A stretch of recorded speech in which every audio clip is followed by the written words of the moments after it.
I hit this issue today and here is the quick fix that solved it.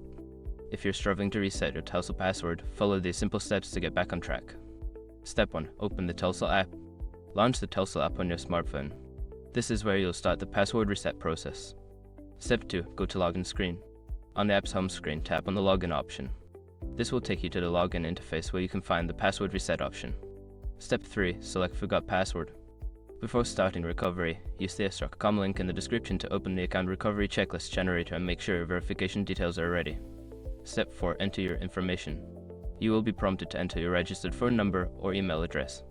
Make sure to input the correct information to receive the reset link. Note: double-check the email address you enter, a typo can delay the process. Step 5. Follow the email instructions.